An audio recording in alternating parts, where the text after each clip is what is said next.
I still freeze when I hear someone talking about Jurassic Park. I've loved the movie since I was a child. I collect posters, figures, and even toys from cereal box bootlegs. Last summer, on a collector's forum, a man put up a prototype set from the original 1993 merchandising line for sale. He stated it originated from his late uncle, who worked on the film's props. I sent him a message saying I would like to buy it.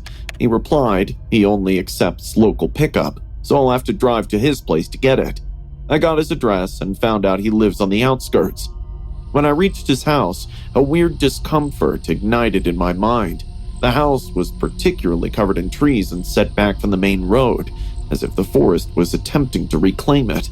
He opened the door before I could knock, as if he had been watching me from within. "Hey, you must be Kyle!" I nodded, smiling. He appeared to be in his mid-40s, wearing heavy glasses that made his eyes appear unnaturally big. He was wearing a Jurassic Park worker shirt. "The toy set's downstairs. I got a control panel, replica, sound reels, and original props. You'll adore it." I paused for a bit. His tone sounded a little too mechanical, like he had rehearsed what he was going to say. But I shrugged it off, thinking he's just a nerd. I followed him down a narrow wooden staircase leading to the basement. The basement door had a yellow and black warning stripe. Above that, the franchise's iconic font says, "Welcome to Jurassic Park." As I set foot inside his basement, I was flabbergasted. It was the whole set. In the corner, a life-size raptor head sprang out from faux jungle foliage. There were muddy tire marks on the ground, indicating that someone had driven a Jeep. Red emergency lights flickered, similar to the scene at the visitor center. Even the iconic music was playing from hidden speakers. It was wild. There were photographs all over the walls, photos of people smiling while posing next to the props. Dude, this is wild! I know, right? Who wouldn't want to spend hours here? Saying this, he turned to me with a big smile. He kept staring without blinking, and that's when I felt my chest tighten a bit. "Where's the toy set?" He took me to the rear of the basement, where he had built an exact duplicate of the movie's computer lab. It looked straight out of the movie. There were screens set up with CCTV capturing various angles of his property. One of the monitors had a live feed of myself. I realized he had been monitoring me since I arrived. That's why he opened the door before I could even knock. He pressed a switch and said, "You know, I tried my best to have a Jurassic Park of my own." I heard something large brush against the artificial trees behind me. As I turned, I saw a raptor animatronic slowly emerging from the foliage, its eyes gleaming in the dark. It screeched so loud that my ears went numb. I rushed to the door and found it locked. When I turned to shout, the man stood behind me. His face looked ominous. "Kyle, you're now a member of the park. Each of the guests contribute to the story." I rushed back into the main area to find a way out amidst the disturbing raptor noises and false vines. However, the surroundings were changing now. A fog machine started up. Loud thunderclaps rang out from speakers. The entire space seemed to come to life as the floor panels moved slightly beneath my feet. The lights suddenly went out, leaving me in complete darkness. It felt like I was having difficulty breathing in this madness. Suddenly, I noticed a red emergency light flashing above a cage. I ran towards it, thinking of nothing but survival. But there was a life-sized replica of a baby triceratops within. Not just that, there were torn pieces of human clothing with stains of blood on them. They also piled sneakers, glasses, and watches in the corner. It was clear people had been kept inside this cage. A daunting realization made my skin crawl as I thought about the wall of photos. So this guy lures Jurassic Park fans to his house and then tortures them for his own sick fun? Oh my God, what did I get myself into? Now I was panicking. The only sounds and visuals I could make out were thunder, raptor howls, and the man's laughter echoing in the basement. All I could think of was the control panel. I ran back in its direction. I started turning as many switches as I could. Lights flickered and monitors turned on. Then suddenly, I heard a metal lock click and the basement door opening just a crack. "Hey, what are you doing? You're not supposed to touch it!" I saw the man coming out from the dark, trying to stop me, but I pushed him with all my strength and sprinted to the door. I ran up the stairs without looking back. I could hear heavy footsteps and screams behind me. Once I got out and hopped into my car, the man was already on the porch. I sped out thinking he would chase me. I drove so recklessly that I hit his mailbox. He watched me going through all the emotions at once, but didn't do anything to stop me. I made an anonymous report to the cops about this man, but no leads have surfaced on the matter. I think the cops thought someone was drunk dialing them. Who would believe that a man has built his own personal Jurassic Park at home, where he traps victims to keep with his animatronic dinosaurs? It happened in the summer of 2004 when I was 12. My best friend Leo and I were spending a weekend at my grandparents' property in rural Nebraska. My parents used to drop me out there every summer, but this was the first time they let me bring Leo. We recorded our own version of Jurassic Park using my dad's old camcorder, as we were both major fans of the movie. We rushed across cornfields on Saturday, acting as though raptors were after us. Leo had a toy flare that he would wave around while feigning to divert a T-Rex, and I wore a cowboy hat like Dr. Grant. It was dumb fun, and we laughed the whole time. There was no smartphones back then, only antiquated VHS tapes and imaginations. In the early afternoon, we strolled past the ancient red barn and reached the property's back boundary, which was farther from the house. We noticed the fence at that point. It was a tall wire fence that ran the length of the field, with signs reading "electric fence" spaced every few feet. To most kids, that would be the end of the story. However, we were only 12. We didn't care. We simply took action. That scene from Jurassic Park came to mind right away. The child climbs the electric fence and is blasted off of it when the power comes back on. I pulled Leo's arm and told him, "Dude, the electric fence scene must be performed here. It appears exactly like the film." Leo, on the other hand, looked doubtful about that idea. "Is it truly electric? What if it turns on?" "It's not," I said out loud.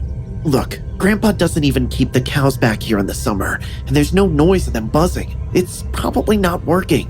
Anyway, you only need to climb for a second, like in the movie. I'll act like I turn it on and count down. Everything will be recorded. It is going to be wonderful." He paused, but I could tell he didn't want to look scared. We were already recording everything on the camera. He looked at me with a nervous smile, took a deep breath, and walked up to the fence. "Ready?" I asked. Leo gripped the wires and nodded. He started the climb. 3, 2, 1, power's back on! Pointing my finger at him like I was flipping a switch, I yelled. That was the time it happened. There was a terrible snap, like the crack of a whip. Leo screamed. He jerked very hard. He held on to the wires so tight that his palms turned white. He kicked his legs once, and then twice. After that, he stopped moving. I was totally unaware that the fence was on timer. The camera fell from my hand. My heart was beating so fast, I couldn't hear anything else. I ran toward him while screaming his name. He was still hanging on the wires, with his head tilted back and his eyes wide open but not blinking. I didn't know what to do. At first, it hurt my hand when I touched the fence while trying to pull him down. It was turned on, full. We were too far from the house, so no one heard my cry for help. When I realized no one's gonna come, I took off running. I can't recall how I made it to the house. I only recall screaming until my throat dried up and my legs burned. My grandfather ran out to see my face when I arrived at the house. I was unable to even speak. All I did was point. Where I left Leo, they found him. Minutes later, the fence was turned off, but it was too late. He had left. An ambulance arrived after the sheriff. They grabbed the camcorder's tape. It had all been captured on tape. The ascent, the countdown, the electrocution moment. I didn't see it. I had no desire to. It was determined that the death was an accident. It wasn't my fault, everyone said. I was only a child.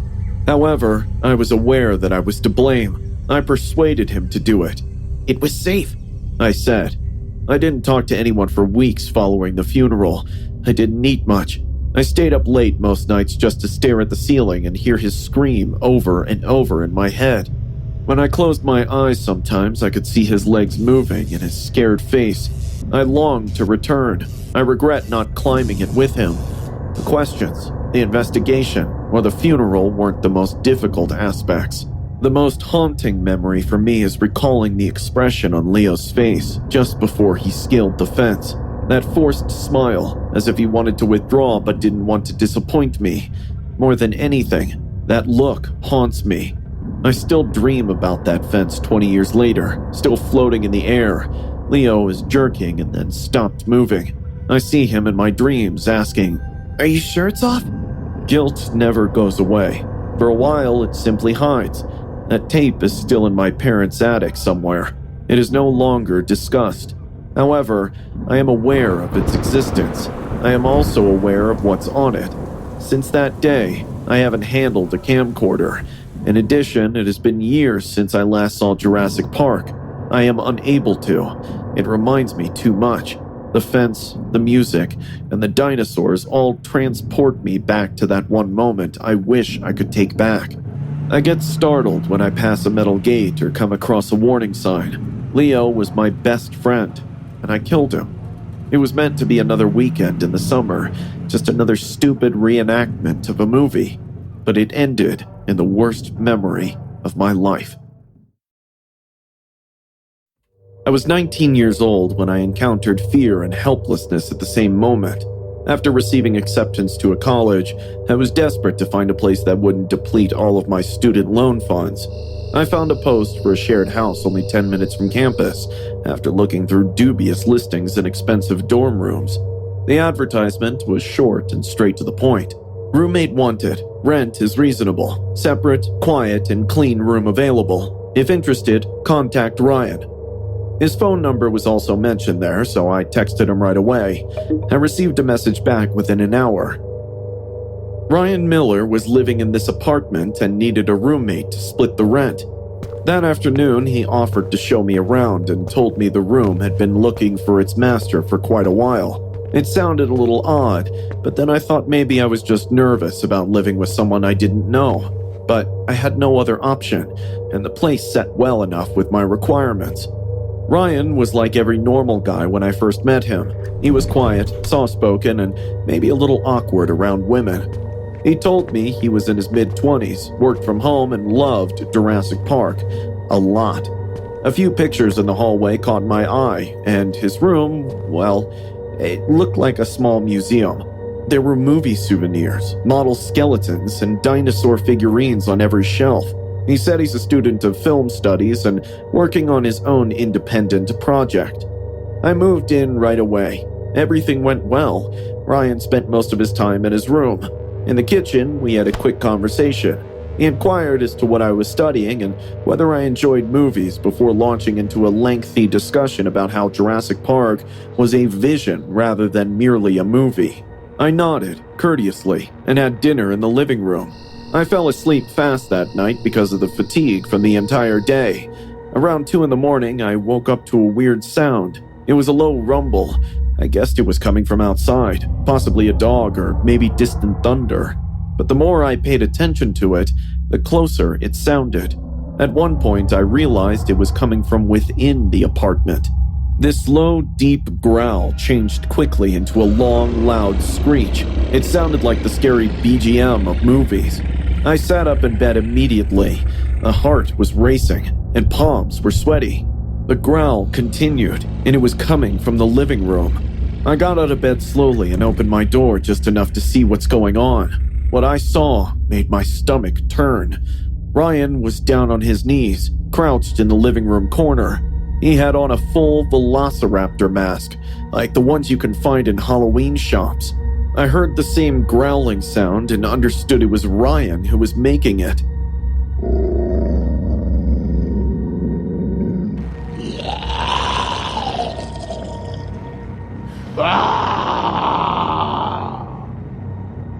His hands were clenched like claws, and he was moving from side to side like he was stalking his prey. I quietly closed and locked my door. I thought it would be safer if Ryan didn't know I saw him, but I thought wrong. Within the next few seconds, soft knocks started appearing on my door, followed by creepy whispers. "I know you're awake. I heard you move." I stood next to the door, terrified for my life. Ryan spoke again, and this time louder. "I need to talk to you. You're flawless. just what I was searching for. The missing component of my film is you. He sounded too composed, like he had just switched back to his human form. I asked, attempting to remain calm. What film? My version of Jurassic Park. I'm making it again. Better, though. More realistic. And the lead is you. I picked you for that reason. You're here for that reason. My blood froze. I never consented to this, Ryan. I have no desire to appear in any film. You're not getting it. The script was written by me. I've practiced my lines. The raptor requires a target to pursue, someone to yell at. I know your screams will be perfect for my movie. I moved away from the door. I'm going to call the cops if you don't leave now. Silence prevailed for a few seconds. Then I heard footsteps going away. I spent the rest of the night sitting in my bed, clutching my phone closely. I jumped at every sound. I couldn't stop thinking about the mask, the swaying gestures, the growls, and mostly how much Ryan wanted to hear my screams. The next thing I remember is that I grabbed my suitcase, packed everything I could put inside, and snuck out the door as soon as the first rays of sunlight hit my window. Ryan's door was closed. I did not bother to tell him that I wasn't spending a second more with him. I never returned.